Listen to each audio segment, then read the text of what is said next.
తీసుకురాలేదు, ఒక యూనివర్సిటీ తీసుకురాలేదు. వాళ్ళు ఏదన్నా కానీ రాముడు కడితే వరకు వేరే లేదు. 2014లో ధరలు ఏమున్నాయి, నిత్యావసర వస్తువులు, పప్పులు కానీ నూనెలు కానీ, మరి ఇవాళ ఏం ధరలు? అలాగే డీజిల్ పెట్రోల్ కానీ ఎల్పీజీ కానీ, దయచేసి ఇవన్నీ ఒకసారి ఆలోచించాలి. ఏమనంటే మోడీ మనకు బడ్జెట్ తోడుని అని వ్యవసాయానికి ఉపన్యాసాలు ఇస్తుంది, కానీ నేను చేసేదంతా అదానికి ఎట్లా లాభం అవుతుంది, అమ్మానికి ఎట్లా లాభం అవుతుందని ఆలోచన చేస్తుంది. కాబట్టి ఇవన్నీ మీరు గమనించాలి. ఓట్ల కూడా వచ్చినప్పుడు వాళ్ళని అడగాలి. మరి ఇప్పుడు మన ప్రభుత్వం అధికారంలో ఉంది, కాంగ్రెస్ పార్టీ ఇక్కడ స్టేట్లో ఉన్నది. ఏ పని జరగాలన్నా మనతో సాధ్యమవుతుంది. మనమందరం కూడా ఇప్పుడు జీవనాలను అత్యధిక మెజార్టీతో గెలిపించాలని కోరుతూ, మరి పార్టీలోకి వచ్చిన మిత్రులందరికీ కూడా మనం స్వాగతం చేస్తూ చేసుకుంటున్నాం. నుంచి మరి కరువాపస్ అనే ప్రోగ్రాం మేము ఘనంగా జరుపుకోవడం జరుగుతుంది. ప్రతి ఒక్కరికి స్వాగతం సుస్వాగతం తెలియజేస్తున్నాను. ముస్కు ఎల్లారెడ్డి గారికి, ముస్కు నారాయణ రెడ్డి గారికి, మా లతక్క జగన్ గారికి, సుధాకర్ రావు గారికి, అలాగే బీజేపీ నాయకులు మన శైలేందర్ రెడ్డి గారికి, మీ అందరికీ స్వాగతం సుస్వాగతం తెలియజేస్తూ, మరి రాష్ట్రంలో కాంగ్రెస్ ప్రభుత్వం వచ్చింది. ఇది ప్రతి ఒక్కరికి తెలిసిన విషయం. మరి ఎలాంటి పథకాలని మనం ప్రవేశపెడుతున్నాం అనేది అందరికీ తెలుసు. ప్రతి ఒక్క మహిళకి లాభదాయకమైన పథకాలను ప్రవేశపెట్టింది. ఇంతకుముందు గతంలో ఏ ప్రభుత్వం ఉన్నా 200 యూనిట్ల కరెంటు ఎవరైనా ఇచ్చారా అమ్మా? ఎవరు ఇవ్వలేదు. 500 సిలిండర్ ఎవరైనా ఇచ్చారా? మరి పోనీ ఉచిత బస్సు ఎవరైనా ఇచ్చారా? మీరు రాష్ట్రం అంతా ఈరోజు ఉచితంగా ప్రయాణం చేయొచ్చు ప్రతి ఒక్కరు. ఇవన్నీ పథకాలు ఎట్లా అంటే ప్రజల కోసం పనిచేసే నాయకుల కోసం మీరు ఆలోచించి ఓటేయాలమ్మా.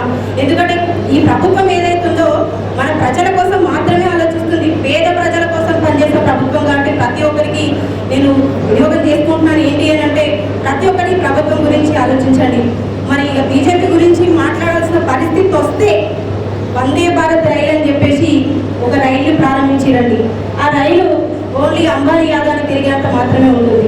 మనం తిరగలేదు, సామాన్య ప్రజలైతే వెళ్ళలేరు. అంత గొప్ప గొప్ప రేట్లు ఉంటాయి దానికి. ఇది ప్రతి ఒక్కరు ఆలోచించాలి. జీవనన్న గెలిచిన తర్వాత ఒక మాట ఇచ్చిండు.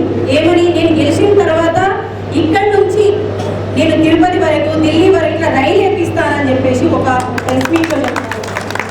దానికి కూడా ఒక కౌంటర్ ఏమని పెట్టిరు అని అంటే, ఇక్కడ ఉన్నప్పుడు మీరు రోడ్లు వేయించలేరు, రైలు వేపిస్తారా అని చెప్పేసి. అవునరా భయ్, ఖచ్చితంగా వేపిస్తాం, మా వల్ల అవుతుంది కాబట్టి. ఎందుకంటే ప్రశ్నించే నాయకుడు ఇవాళ గెలవబోతున్నాడు కాబట్టి మీ కండల్లో కారం పోసుకుంటున్నారు కాబట్టి మనం మాట్లాడుతున్నాం. సో మీ ప్రాబ్లమ్ని సాల్వ్ చేసేంత ధైర్యము ఆయనకు అట్లాంటి ఒక నాయకత్వం ఉంది కాబట్టి మీ అందరికి నేను తెలియజేస్తున్నాను. మీరందరూ దయచేసి ఒక్కటే నినాదం, జీవనాన్ని గెలిస్తే మన బ్రతుకులు బాగుపడతాయి, మన జగిత్యాల బాగుపడుతుంది, చుట్టుపక్కల ఉన్న పరిసర ప్రాంతాలన్నీ బాగుపడతాయని ప్రతి ఒక్కరు ఆలోచించి ఓటు వేయాలని అందరినీ మనస్ఫూర్తిగా కోరుకుంటాను. ఈ అవకాశం ఇచ్చిన ప్రతి ఒక్కరికి హృదయపూర్వక ధన్యవాదాలు తెలియజేస్తాను. సందర్భంగా మిమ్మల్ని హృదయపూర్వకంగా కాంగ్రెస్ పార్టీలోకి ఆహ్వానిస్తూ, అంటే ఒక విధంగా వీళ్ళ పార్టీలో చేసిన మిత్రులందరూ కూడా నాకు అత్యంత ఆప్తులు, మా కుటుంబానికి ఆప్తులు, అత్యంత సన్నిహితులు చెప్పండి. ఇవాళ ప్రజా జీవితంలో కొన్ని సందర్భాలల్లో భిన్నాభిప్రాయాలు వ్యక్తం కావడం సహజం చెప్పండి. నాకు ఇప్పటి గుర్తుంది, 2018 ఎన్నికల ముందు ఇప్పుడు ఎల్లారెడ్డి కానీ నారాయణ రెడ్డి గారితో మాట్లాడారు. అన్న పరిస్థితులు ఏదైతుందో కొంత భిన్నంగా కనబడుతున్నాయి, మనకు ప్రతికూలంగా కనబడుతున్నాయి, మనం ఎంత మంచిగా కానీ ఎన్నికలు గెలవడం అనేది ఏదైతుందో మనకి ఇబ్బందిగా కనబడుతుంది. వారు చెప్పినట్టు అంటే మనం ఏ పరిస్థితిలో పార్టీ మారాలనే ఆలోచన తలంపు వారికి వచ్చింది మనం చెప్పింది చెప్పండి.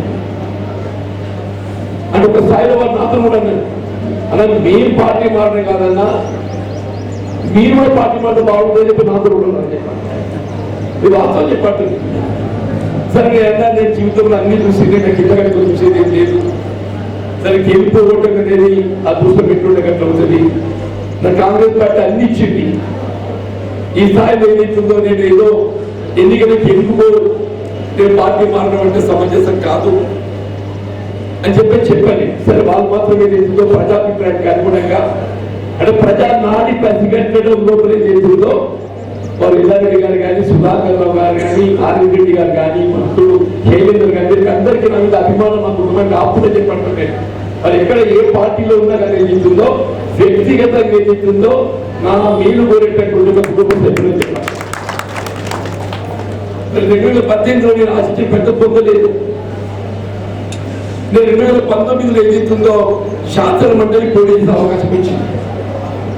పట్టపట్ల నియోజకవర్గం కానీ శాసన మండలి పోటీ చేసే అవకాశం వచ్చింది.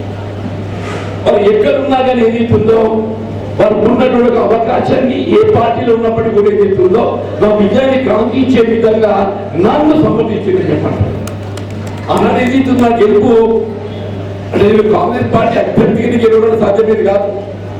రాజకీయాలకు అతీతంగా ఏదైతుందో ఈ ప్రాంత భక్తులందరూ కూడా యావత్ ఉత్తర తెలంగాణ ప్రాంతం చెప్పట్టు నేను పట్టభద్రులు, ఉద్యోగస్తులు, ఉపాధ్యాయ సోదరులు, నిరుద్యోగ యువత, విద్యార్థులు ఒక ప్రశ్నించే గొంతుగా ఏదైతుందో ప్రభుత్వాన్ని స్పందింపజేయడానికి ఇటువంటి నాయకుడు ఉంటే బాగుంటుందని చెప్పిన భావనతో మనకు అండగలడం జరిగిందని చెప్పండి. ఒక విధంగా రాజకీయంగా పునర్జన్మ చెప్పట్టు నేను పట్టభద్ర నియోజకవర్గానికి చెప్పి కావటం అనేది నాకు రాజకీయ పునర్జన్మ చెప్పట్టు నేను ఇలా కాంగ్రెస్ పార్టీలో ఈ గుర్తింపు లభించిందని చెప్పంటే అంటే 2018 ఎన్నికల్లో శాసన ఎన్నికలు పెడతారు. తదుపరి అసలు కాంగ్రెస్ పార్టీ తిరిగి జీవితం అవుతుందని గుర్తులే చెప్పండి. ఆ ప్రజలు అందకుంటే దాని తదుపరి వచ్చిన మొట్టమొదటి ఎన్నిక శాసన మండలి ఎన్నిక చెప్పంటున్నా. నేను గెలిచి రావడంతో కొంచెం మా లోపల కొంత మనోధైర్యం వచ్చింది. అప్పుడు ఏదైతుందో ఇప్పుడు రేవంత్ రెడ్డి గారు అప్పటి శాసనసభ ఆయన కూడా ఆశించిన పెద్ద పొందలేకపోయిందని చెప్పంటున్నాను. జగన్ రెడ్డి గారు కూడా ఆశించిన పెద్ద పొందలేకపోయిందని చెప్పంటున్నాను. ఉత్తమ్ కుమార్ రెడ్డి గారి శాసనసభ గెలిచిన గారు ఏదైతున్నదో నల్గొండ పార్లమెంట్ సభ్యులు పోటీ చేయడానికి అభ్యర్థితో భావన ఏదైతే ముగ్గురు పోటీ చేసి గెలిచిందని అంటే కాంగ్రెస్ పార్టీ పునర్జీవితం కావడానికి ఏదైతుందో మన శాసన మండలి ఎన్నిక అనేది తొలి అడుగు అని చెప్పంటున్నా. ఆ తొలి అడుగుతో ఏదైతుందో కాంగ్రెస్ పార్టీ పునర్జీవితం కావడానికి ఈరోజు రాష్ట్రంలో కాంగ్రెస్ పార్టీ ప్రభుత్వం అధికారానికి రావడానికి బాట వేయగలిగిందని చెప్పండి. దయచేసి వాళ్ళు ఏదైతున్నదో నేను పార్లమెంట్ సభ్యుడిగా పోటీ చేయడం అంటే మొన్నటి శాసన ఎన్నికల్లో నేను ఆశించిన పెద్ద పొందలేకపోతే నేను శాసన ఎన్నికల్లో ఆశించిన పెద్ద పొందగలిగినట్లయితే నాకు ఈ పరిస్థితి ఉత్పన్నం కాకపోతుంటే నాకు అవసరం లేకుండా పోతుంది. మిత్రులు అందరూ కూడా చెప్పండి నేను కాంగ్రెస్ పార్టీ నుంచి ఏం కాలేదు ఏదైతుందో నేను ఏదో వ్యక్తిగత స్వార్థంతో చెప్పి భావించాలని చెప్పండి. మా మిత్రుడు, మా కుటుంబ సభ్యులు, మా దాస్తులు ఇంతకాలం మాకు అందుబాటులో ఉన్నటువంటి ఒక నాయకుడు ఏదైతుందో ప్రజా జీవితంలో ఇబ్బందుల్లో ఉన్నాడు, కష్టాల్లో ఉన్నాడు, ఎదుగుతున్నాడు, ఆయనకు అండగా నిలబడడానికి భావన తలపుతో ఏదైతుందో నువ్వు నాకు అండగా నిలబడడానికి ఎవరిగా చెప్పంటున్నాను. ప్రజా జీవితం అనేది ఒక విధంగా ఒక అదృష్టం ఉన్నట్టు చెప్పంటున్నాను. అందరికి రావాలంటే కలిసి రాదని, అందరికి రావాలంటే కలిసి రాదు. కానీ లభించినటువంటి యొక్క ఈ ప్రజా జీవితంలో చేసిన సేవలు నీ జీవితకాలం నిలబెడతాయి చెప్పండి.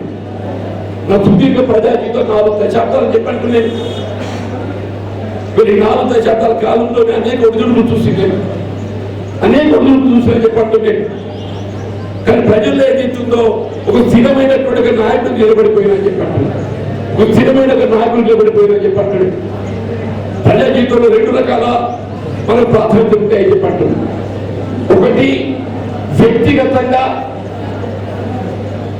దాన్ని స్వార్థ ప్రయోజనం చెప్పినాక సొంత పనులను కూడా చెప్పండి. రెండోది ప్రజా పనులు చెప్పండి. నువ్వు దేన్ని ప్రాధాన్యతని ప్రధానమని చెప్పండి. నీ వ్యక్తిగత లాభం పొందగొచ్చేటువంటి కార్యక్రమాలకు నువ్వు ప్రాధాన్యత ఇవ్వకుండా ప్రజా ప్రయోజనాలు ప్రాధాన్యత ఇచ్చినట్టయితే నీ ప్రాంతానికి నువ్వు చేయలేని పని అంటూ ఉండదు చెప్పండి. ముందు మన ప్రాధాన్యత ఎంచుకోవాలి, ముందు మన ప్రాధాన్యత ఎంచుకోవాలని చెప్పంటున్నా. ఏ ముఖ్యమంత్రి ఎన్టీ రామారావు గారికి సన్నిహితంగా పనిచేసిన, విజయభాస్కర్ గారికి సన్నిహితంగా పనిచేసిన, రాజశేఖర్ గారికి సన్నిహితంగా పనిచేసిన, ఇవాళ రేవంత్ రెడ్డి గారు కూడా సన్నిహితంగా ఉందని చెప్పండి. రేవంత్ రెడ్డి గారి సన్నిహిత ఉండి కూడా చెప్పండి.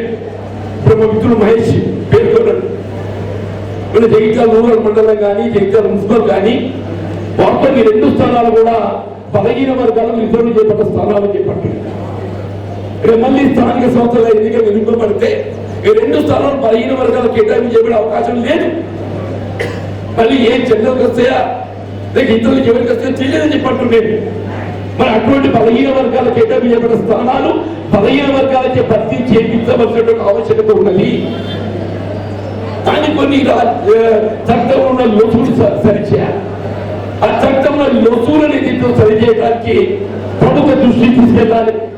ప్రభుత్వం అంటే సంబంధిత మంత్రి, సంబంధిత ముఖ్యమంత్రి, ఆ సంబంధిత మంత్రి ఆ దృష్టికి ముఖ్యమంత్రి ఆ దృష్టికి తీసుకెళ్ళడం లోపల నువ్వు చొరవ చూపెట్టు. నువ్వు చొరవ చూపెట్టడం లోపల ఏదైతుందో మరి నువ్వు కారణం ఏ విధంగా అవుతా చెప్పంటుంటే ఇది ఎవరైతే రాజ్యం పోయింది, ఎప్పుడైతే రాజ్యం పోయింది, ఈడుంటేనా ఆడుంటే నాకు వచ్చేది ఉందా? అది నిర్లక్ష్యం కావచ్చు. ఇది ప్రజా ప్రయోజనాల బలహీనలకు సంబంధించిన అంశం చెప్పంటున్నాను. వ్యక్తిగతంగా కొరిగేది ఏం లేదు. ఇట్లా నేను ప్రాధాన్యత చెప్పంటున్నాను. వాళ్ళు నిర్లక్ష్యం చేసింది. నేను శాసనసభ్యుడికి ఎంపిక కాలేకపోయినప్పటికీ కూడా నా ప్రాధాన్యత బలహీన వర్గాలకు రాజ్యాంగం కల్పించిన హక్కులను నిలబెట్టడం ఏంటిస్తున్నా బాధ్యత. నేను ముఖ్యమంత్రి గారితో చర్చించి ఆయన ఆశ్చర్యపోయాడు. అసలు ఆయన కూడా కొంతసేపు గారికి అర్థం కాదు ఇది ఏంటి అని చెప్పాను. It's not that easy. నేను అంటే వ్యక్తిగతంగా నేను నాకు లా పట్ల చట్టం పట్ల అవగాహన ఉంది కాబట్టి నేను పరిశీలించిన చెప్పండి. సంబంధించిన సెక్రటరీ పిలిచి జీవన్ రెడ్డి గారిని సూచిస్తూ ఏంటో చూడలేకపోతుగా నిజంగా చెప్పండి.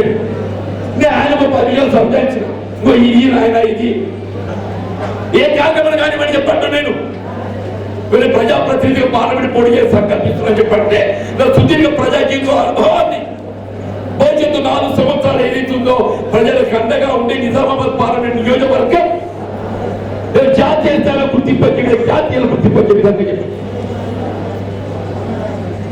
మా గంగాధర రాష్ట్రం కూడా చెప్తుంది. ఇప్పుడు కరీంనగర్ తిరుపతి రైలు వస్తుంది. తిరుపతి రైలు కరీంనగర్కి వెళ్ళి తిరుమల పోతుంది. ఇప్పుడు త్రేతాయుగంలో శ్రీరామచంద్ర ప్రభు, కలియుగంలో వెంకటేశ్వర ప్రభు. మనం ఎవరిని దర్శనం చేసుకుంటున్నాం? ఇవాళ వెంకటేశ్వర స్వామిని దర్శనం చేసుకుంటున్నాం. రైతు కల్పించలే. నేను అడుగుతున్నా మా మిత్రులు అరవింద్ ఏదైతే కరీంనగర్ లైన్ తిరుపతి లైన్ ఏదైతుందో నిజామాబాద్ పొడిగిస్తే మన జగిత్యాలే కానీ కొరుట్ల కానీ మెట్పల్లి కానీ ఆర్మూర్ కానీ అందరి సభలు లభిస్తాలే.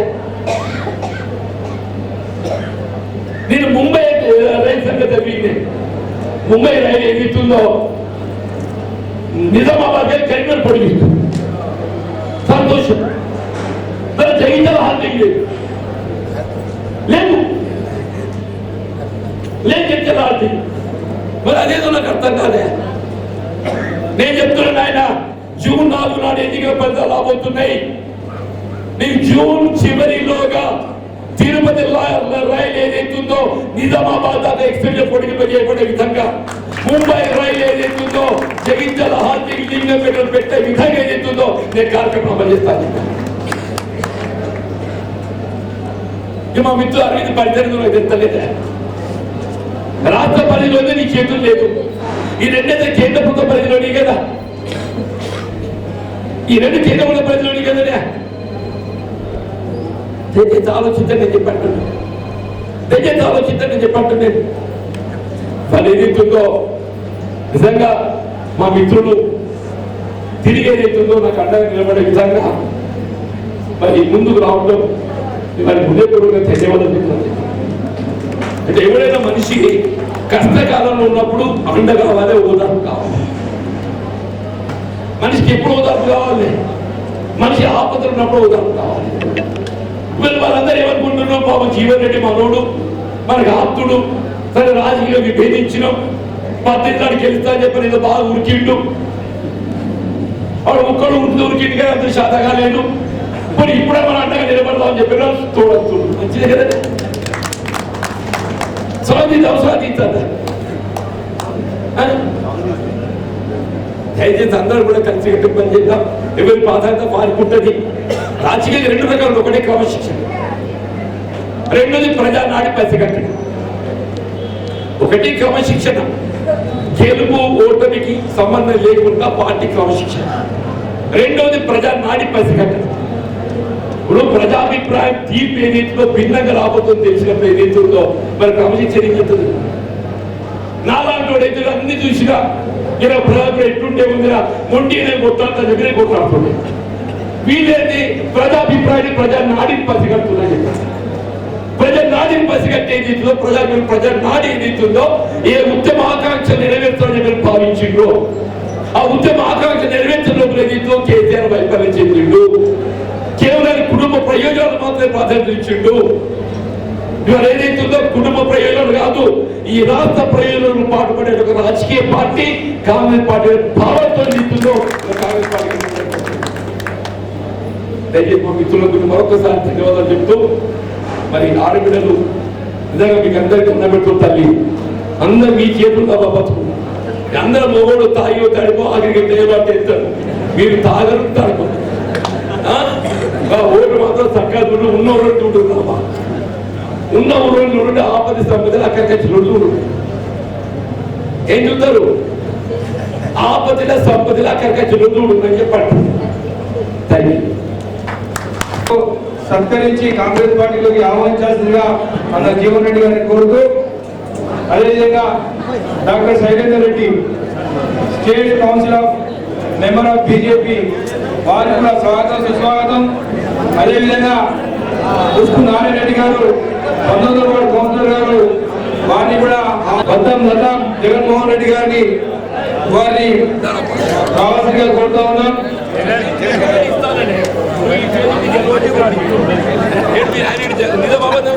అదేవిధంగా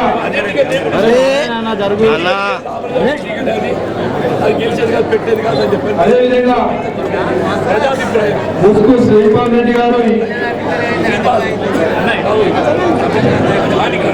అదేవిధంగా మహారాజు తిరుపతి 32వ వార్డు గారిని కూడా కావాల్సిందిగా కోరుతా ఉన్నాం. జి రామకృష్ణ గారిని కూడా అడ్వకేట్ గారు రావాల్సిందిగా కోరుతా ఉన్నాం. విఘ్నేష్ టిఆర్ నగర్ 42వ వార్డు యూత్ నాయకుడైన వారిని కూడా రావాల్సిందిగా కోరుతున్నాం. 48వ వార్డు అడప ఎల్లారెడ్డి అబ్దుల్ గారు రావాల్సిందిగా కోరుతున్నాం. కొల్లెపు రాజేందర్ గారు, టిఆర్ఎస్ విలేజ్ ప్రెసిడెంట్ గారు రావాల్సిందిగా కోరుతున్నాం. సుధాకర్ రావు గారు ఎక్స్ ఆర్టీసీ ఆర్టీఎన్ మెంబర్ గారు వారిని కూడా రావాల్సిందిగా కోరుతా ఉన్నాం. బి సత్యనారాయణ రెడ్డి గారు, నరసింహరావు గారు కుమార్పల్లి వాళ్ళు కూడా ఆహ్వానిస్తున్నాం. టి గంగారెడ్డి గారు ముందూరు కాపు సంఘం అధ్యక్షుడు కుమార్పల్లి వారిని కూడా రావాల్సిందిగా కోరుతున్నాం. Anil driver association president Jagtial గారిని వారిని కూడా రావాల్సిందిగా కోరుతా ఉన్నాం. భద్రం గంగారెడ్డి గారిని కూడా రావాల్సిందిగా ఈ సందర్భంగా కోరుతా ఉన్నాం.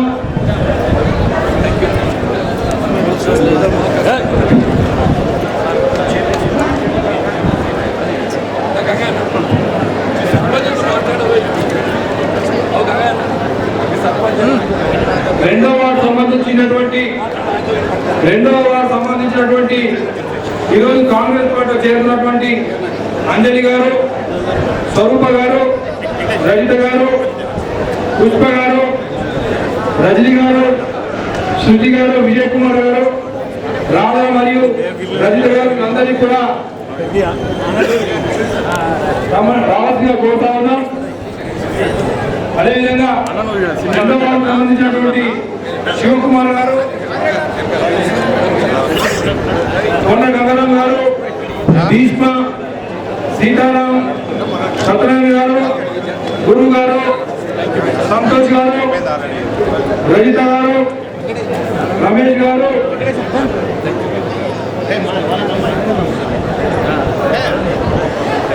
రజిత గారు, రమేష్ గారు, గంగాధర్ గారు, మామిడిపల్లి శ్రీనివాస్ గారు, వెంకన్న గారు,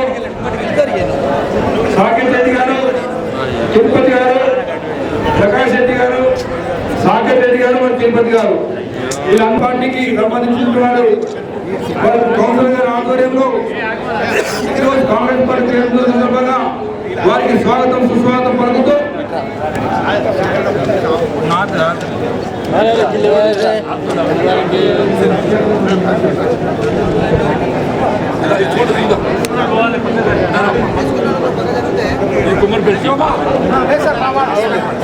శంకర్ భాయ్ వేసుకున్నాను పట్టిన తర్వాత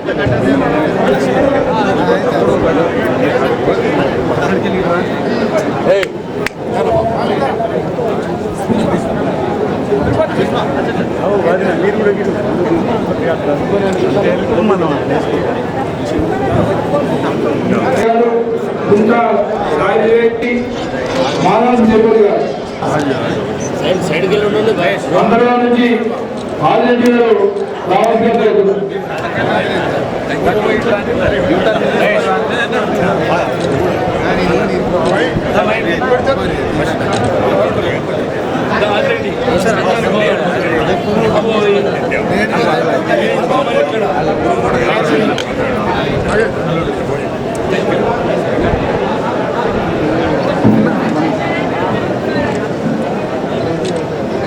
నుండి 45వ వార్డు నుండి డిసిఎస్ గారు అధ్యక్షులు టీఆర్ఎస్ వారిని కూడా ఆహ్వానిస్తున్నాం. చిత్రకింద సంతోష్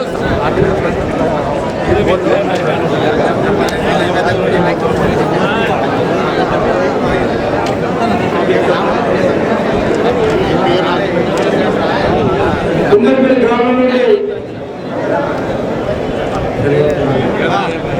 ఉదయం రాజేందర్ గారు, గుమ్మడి రజీష్ గారు, సుమలత గారు,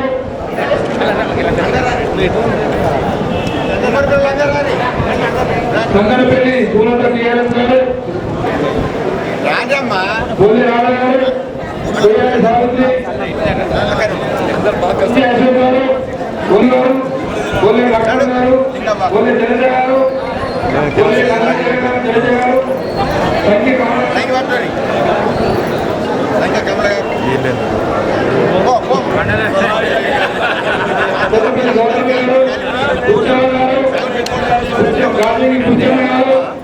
బోధారం గణేష్ గారు, బోధారం పుమ్మయ్య, శ్రీనివాసం గారు, అంజయ్య గారు, కోట గంగిరెడ్డి గారు, ఇంకా రాజన్న గారు, శీలం లింగనుడు గారు, పులికి పులిసభ గారు, ఈదే గంగమణి గారు, శీలం పెద్ద లక్ష్మి గారు, శీలం లింగమ్మ గారు, సంఖ్య సింహ గారు, కంటే యశోద గారు, జ్ఞాని లక్ష్మి గారు, గుమ్మడి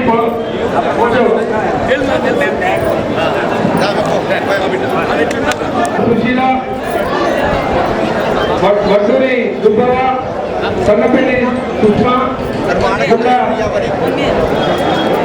యశ, పెరుమాల శాంత, పెరుమాల కమల, గుమ్మడి పద్మ, బొల్లాల లక్ష్మి, పూడూరి